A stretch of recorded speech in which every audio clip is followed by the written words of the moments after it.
안녕하십니까. 시장공감텐 시작합니다. 어제 미국 주식시장은 또 생각보다 강했는데요. 오펙 플러스에서 증산을 한다는 얘기였었죠. 깜짝 증산입니다. 증산할 걸 기대하지 않았는데요. 그러면서 미국 주가가 올랐는데 그러면 이제 이런 얘기가 나오면 유가가 뚝 떨어져야 되거든요. 하루 5%, 한 9% 떨어져야 되는데 유가가 안 떨어집니다. 내용들 좀 따져봐야 된다는 거죠. 러시아 쪽에서 이제 하루에 쇼티지 나는 게 한 100만 배럴 정도 된다는데요. 증산 규모가 한 40만에서 한 70만까지 늘어난다는 거죠. 다 채우기는 어렵다는 것인지 아직도 뭐 갈 길은 멀다는 것인지 결국 키는 사우디아라비아가 지금 쥐고 있거든요. 미국하고의 옛날에 그 해묵은 가시쿠지 문제를 어떻게 해석하느냐 이런 거에 따라서 어쨌든 유가가 좀 더 떨어졌으면 하는 바람이고 그럴 가능성이 있어 보입니다. 지수 확인하도록 하겠습니다. 오늘 또 금요일이기도 하고 해서요. 국내 증시도 뻗어가지는 못하고요. 0.6% 정도 2670선에서 움직이는 상황인데요. 아까 말씀드린 것처럼 뭐 기본적으로는 유가나 원자재는 상승 그 추세, 트렌드는 상승 아닙니까? 그 가운데 그래서 최근에 친환경이 또 주목받고 있는 건데요. 수소라든지 풍력, 뭐 태양광, 친환경 관련된 신재생 에너지의 미래와 기회 오늘 딥사이트 시간에 잠시 후에 자세하게 분석할 거니까요. 기대해 주시고요. 종목 이야기로 풀어가도록 하겠습니다. 첫 코너 잠겨있는 종목의 비밀을 풀어라. 잠금 해제로 가겠습니다.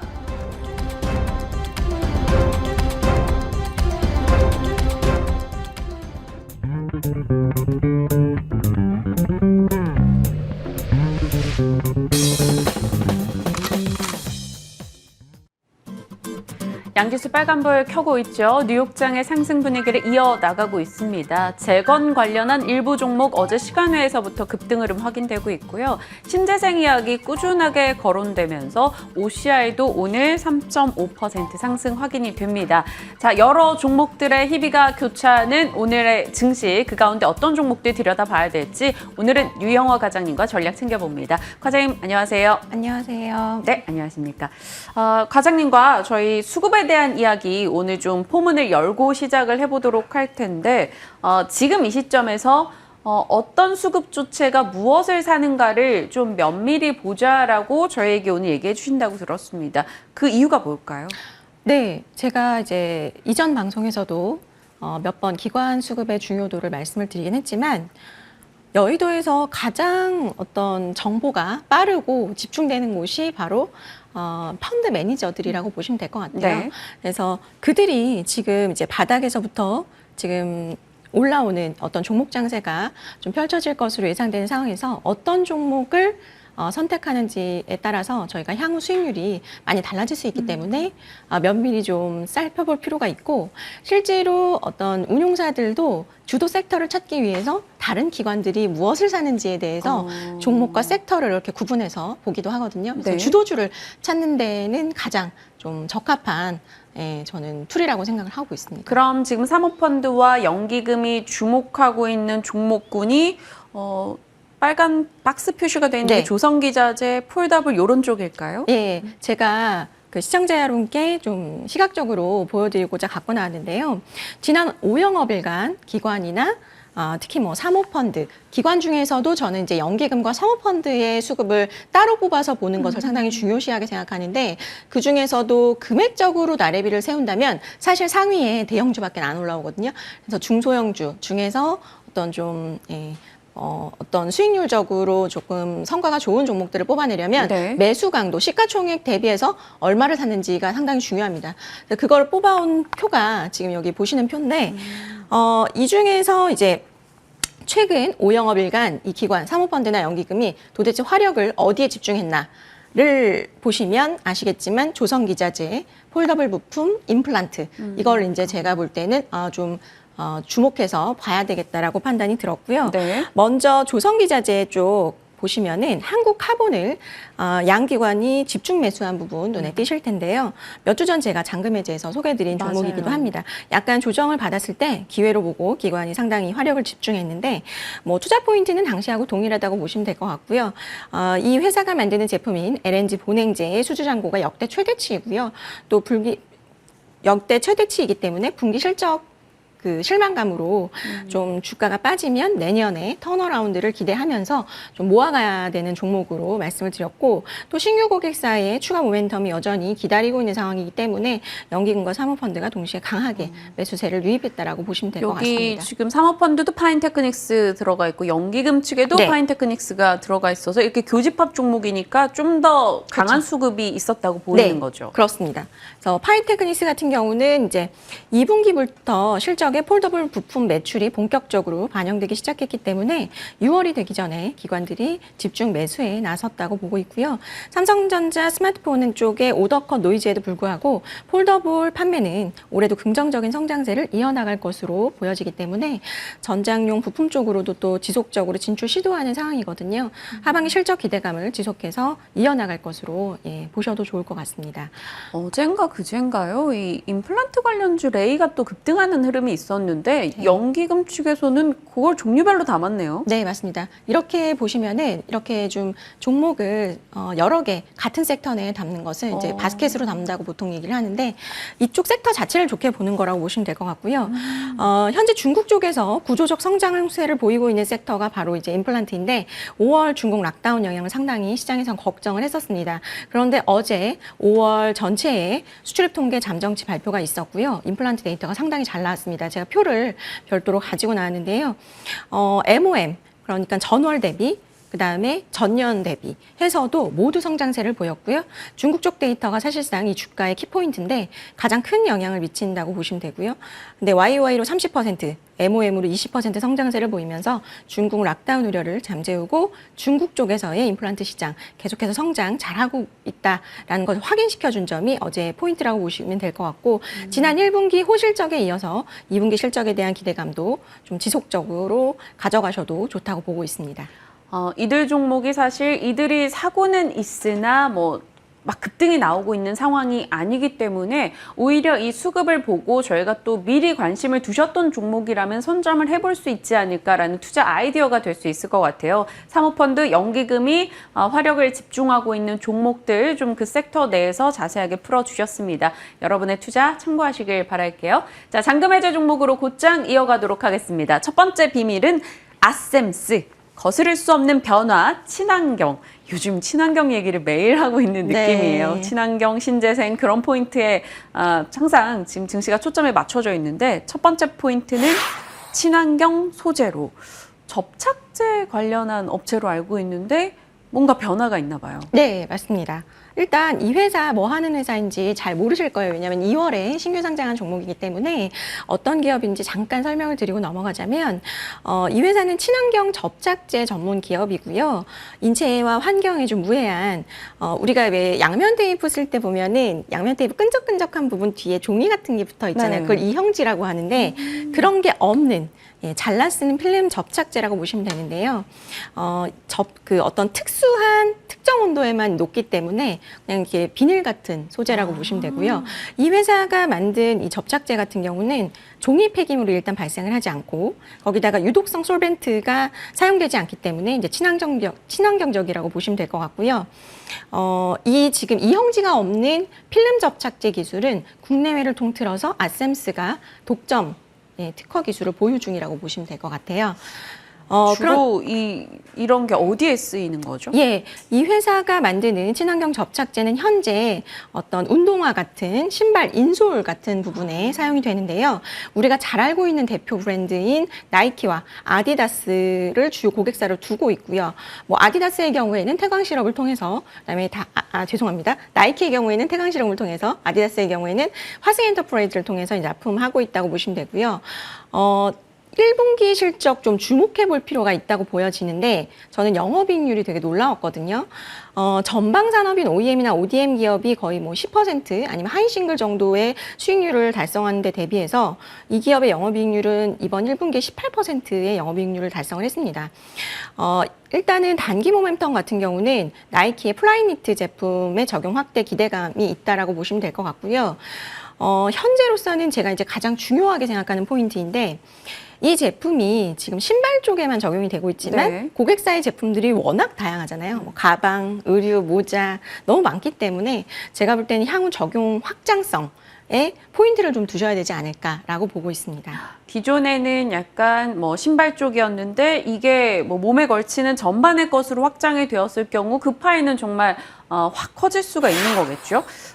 다른 쪽 뭐 산업 쪽으로는 네. 쓰임이 없을까요? 예, 신발 말고 다른 접착제도 사용을 하고 있고요. 다른 제품도 있습니다. 현재 주요 제품은 이제 친환경 필름 접착제이고요. 자동차용 썬루프 원단 소재나 기능성 접착 코팅사, 뭐 라미네이트 이런 것들이 있는데 한멜트 접착제 적용이 이제 막 시작 단계거든요. 그렇기 때문에 향후 전방 산업을 자동차 부품이나 산업 자재 등으로도 넓히기 위해서 계속해서 이 기업 노력을 하고 있고요. 고객사에서 이제 무이용지 접착제 필름이 처음이다 보니까 고객사에 이제 이 필름을 가지고 가면 아니 왜 접착제가 아니라 비닐을 들고 오셨어요 한다고 하시더라고요. 근데 이제 아까 말씀드렸듯이 특정 온도에 녹거든요. 그래서 그런 녹이는 작업을 보여주면 굉장히 신기해한다고 하시더라고요. 그래서 동사가 이제 가지고 있는 이 무이용지 접착제 말고도 주목할 만한 기술이 있는데 이게 무수염색사라는 기술입니다. 네. 무수염색사라고 하니까 좀 말이 어려운데 없을 무에 물 숫자입니다. 예, 그 한마디로 물 없이 염색하는 기술인데 무수염색을 차세대 성장 동력으로 삼고 있는데 이 염색이라는 작업이 아시겠지만 물로 오염물을 발생시키잖아요. 그렇기 때문에 환경오염 문제가 필수거든요. 생길 수밖에 없기 때문에 염색공단의 임대료가 사실상 이제 두세 배 되게 높습니다. 예.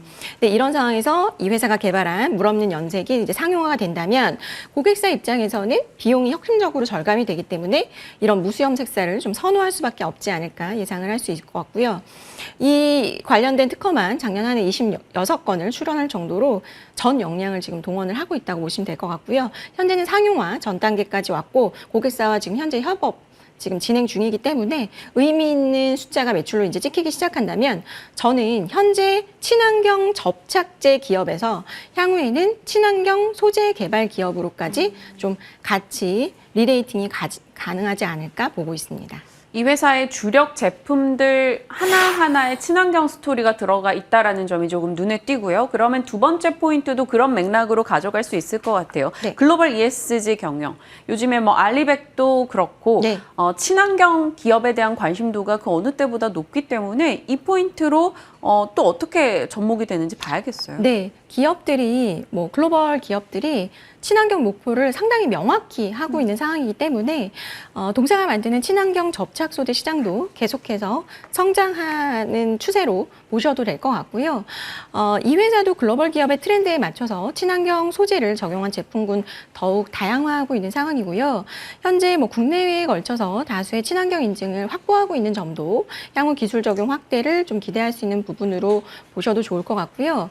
앞서 말씀드린 무수염색사 외에도 뭐 통기성, 유연성을 확보한 원단인 J-웹이라든지 3D 프린팅 기술을 세계 최초로 개발을 해서 글로벌 고객사들의 니즈를 좀 충족하고 있는 상황이라고 보시면 될 것 같고 여기서 이런 어떤 앞서 말씀드린 무수염색사나 이런 기술들이 현재 그 글로벌 의류 브랜드와 완성차 업체나 이런 업체들과 계속 협업을 해서 개발 프로젝트 진행하는 상황이기 때문에 향후에는 좀 매출까지도 이어질 수 있다라고 좀 기대를 해볼 수 있을 것 같습니다. 지금 아셈스 매출액 표를 한번 뭐 살짝 봤더니 네. 해외 비중이 상당히 높더라고요. 네, 맞습니다. 지금 현재 아셈스의 전체 매출액 가운데 60% 정도가 해외에서 나오고 있는 상황이고요. 이 회사는 뭐 해외 고객사 대응을 좀 원활하게 하기 위해서 글로벌 네트워크를 이미 확장을 완료를 했다. 라고 보셔도 좋은데 현재 중국, 베트남, 인도네시아 쪽에 법인을 두고 있고요. 향후에 좀 글로벌 진출을 본격화하기 위해서 올해 말부터 내년까지 매분기 증설을 현재 계획하고 있습니다. 그래서 적극적 증설을 통해서 캐파 확보하면서 성장 기반을 좀 마련해 나간다고 보시면 될 것 같습니다. 요즘 같은 경우는 공격적인 증설을 할 만한 여건이 아님에도 불구하고 증설을 한다라는 건 그 사업부 성장에 대한 네. 신뢰가 있기 때문이지 않을까라는 생각이 드는데요. 그러면 끝으로 실적 추이나 뭐 기대 실적을 반영한 가격 라인을 어떻게 잡아야 될지요? 네, 어쨌든 과거 2017년부터 꾸준한 매출 성장세를 지금 보이고 있고요. 연평균 한 13% 성장률 보여주고 있고 연간 300억 원 안팎의 매출액과 그다음에 13% 이상의 높은 영업이익률을 꾸준하게 기록하고 있습니다. 지난해 3분기 같은 경우는 누적으로 뭐 매출액 300억 정도 달성을 했고 주력 매출이 이제 친환경 접착 소재와 자동차 썬루프용 원단인데요. 이쪽이 좀 지금 상황이 좀 좋다라고 보시면 될 것 같고요. 특히나 이제 해외 매출 같은 경우는 2006년부터 2019년까지 연평균으로 90% 성장을 계속해서 와. 이뤄나가고 있어요. 네. 상당히 급성장하고 있는 기업이라고 보시면 될 것 같고요. 향후에는 앞서 말씀드린 ESG가 트렌드이기 때문에 이런 친환경 접착 소재가 적용되는 전방 산업의 성장이 계속해서 기대가 되고요.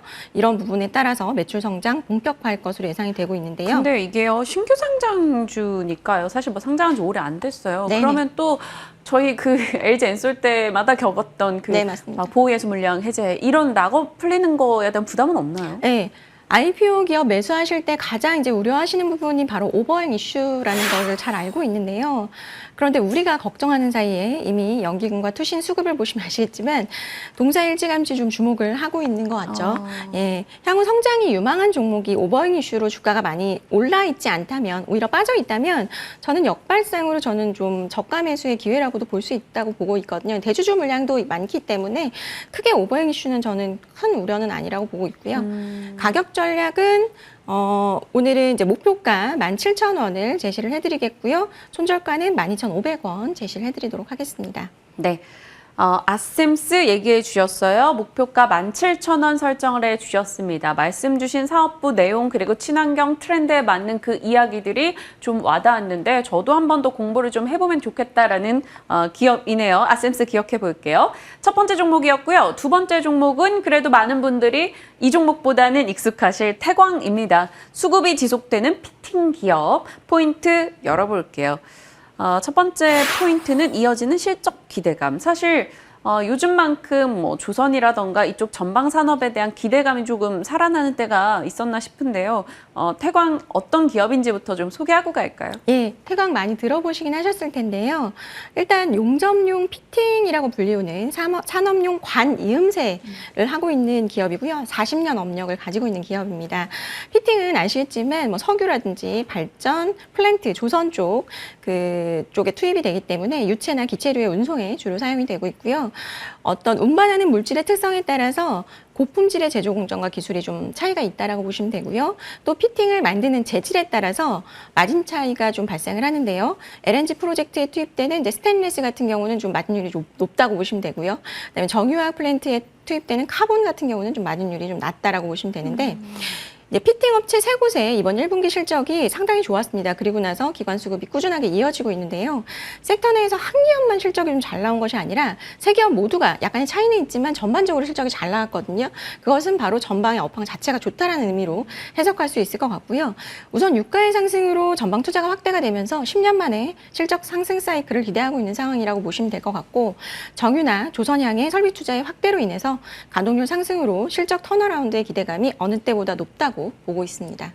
이 태광 같은 경우는 사실 저희가 뭐 이 동종업계 놓고 볼 때 성광밴드랑 좀 비교를 많이 네, 하잖아요. 맞습니다. 근데 성광밴드도 있는데 이 태광을 고르신 이유는 차이점이 분명히 있어서겠죠? 네, 이제 편하게 말씀을 하실 때는 뭐 피팅 기업 태광이나 성광밴드나 비슷비슷합니다라고 말씀을 하시는데 저는 1분기 실적에서 약간의 차별화를 좀 봤거든요. 근데 이쪽 산업이 최근에 이제 업황이 상당히 부진했기 때문에 구조 조정이 상당히 심했어요. 그래서 현재로서는 살아나는 대표 기업 몇 개가 이제 과점하고 있는 상황이고 국내에서는 이제 동사와 성광밴드가 이 시장 양분하고 있다라고 보시면 되는데 그래서 오히려 지금 현재로서는 가격 전가력도 상당히 좋아진 상황입니다. 성광밴드 대비해서 이제 이 회사가 더 장점인 부분은 저는 이제 유럽과 아시아 지역을 중심으로 해서 수출 비중이 높은 부분을 꼽을 수 있을 것 같고요. 고객층이 좀 다변화돼 있고 또 비용 절감을 위해서 자동화 비중을 좀 높이는 일환으로 로봇을 최근에 이제 추가로 투입을 해서 총 7대 정도 운영을 하고 있는 점도 향후 소익성 개선에 저는 좀 도움이 될 수 있다고 보고 있고요. 네. 작년에 기업 탐방 그 노트를 좀 보면은 원가 안정성을 높이기 위해서 피팅 원소재 작업 물량을 한 6개월 정도 물량 이상 확보해준 점도 이번 1분기에서 태광과 성광밴드의 영업이익률 차별화가 된 부분이라고 보고 있습니다. 근데 경쟁사 측에서 얼마 전에 뭐 주식 증여 관련한 이슈도 좀 나왔었던 것 같은데 이게 또 지난해 나왔던 이슈지만 이 태광이나 성광밴드를 볼 때 하나의 포인트가 된다고요? 그렇죠. 아무래도 성광밴드가 안재일 대표께서 아들인 안정교 씨에게 지난 4월 초에 자사주 300만 주를 증여를 했어요. 근데 보통은 이러한 이제 증여가 있을 때 주가에 좀 레벨이 저평가되어 있는 거 아니냐라는 어떤 판단들을 많이 하시고 주식 증여가 이제 경쟁사이긴 하지만 섹터 전반적으로 1분기 실적이 되게 턴어라운드를 보여줬기 때문에 이러한 요인도 주가 레벨의 어떤 좀 힌트가 될 수 있지 않을까 저는 보고 있습니다. 네. 다음 포인트는 결국에는 실적이 될 것 같아요. 앞서 서두에서 실적에서 이 두 회사의 차이점을 조금 봤다라고 얘기하셨어요. 어떤 차이점일까요? 일단은 이제 과거 작년까지 평균 수주액이 동사가 한 1,900억 정도 됐었는데 올해부터 내년까지 수주액이 2,400억에서 2,700억 정도 예상을 하고 있고요. 뭐 결국에는 이제 리오프닝으로 인해서 지연되었던 플랜트나 조선 발주가 본격적으로 시작됐다고 보셔도 좋을 것 같고요. 현재 조선 회사들 도크가 풀부킹 상황이기 때문에 피팅 업체들 가동률도 계속해서 높아질 것으로 판단이 되고 있습니다. 이익단으로 더 긍정적인 부분은 에너지 가격 상승에 따라서 수익성이 높은 제품들 수주 비중이 증가한 부분이고요. 그다음에 뭐 자회사도 지금 뭐 본업과는 크게 무관한 자회사들이지만 본업이 워낙 이제 좀 변동성이 강한 시클리컬을 하고 있기 때문에 이익 안정성을 높이기 위해서 좀 성장성을 더하기 위해서 어떤 플러스 알파가 될 수 있다라고 보고 있습니다. 좋습니다. 그렇다면 지금 이 태광에 대해서 저희가 어떻게 가격 라인을 좀 잡고 가야 되는지 앞으로 뭐 실적 추이라던가 그 전망치에 대한 이야기도 좀 덧붙여 주시면요. 네, 올해 실적 좋고 내년 더 좋아질 것으로 보여지고요. 가격 전략은 우선 1차 목표가는 15,000원, 15,000원으로 제시를 해드리겠고요. 손절가 11,000원 제시해드리도록 하겠습니다. 태광 오늘은 한 1.5% 정도 오르면서 13,300원 지나갑니다. 3개월 사이에 나름 야금야금 올라와 있었는데요. 업황이 나아지고 있는 것을 주가가 좀 반영해 나가고 있죠. 목표가 15,000원 설정해 주신 만큼 앞선 종목과 함께 아셈스 태광 잘 기억하며 대응해 보겠습니다. 자, 유튜브 다시 보기 가능합니다. 유영화의 잔금 해제 검색해 보시길 바라겠고요. 오늘 유영화 과장과 전략 챙겼습니다. 고맙습니다. 감사합니다.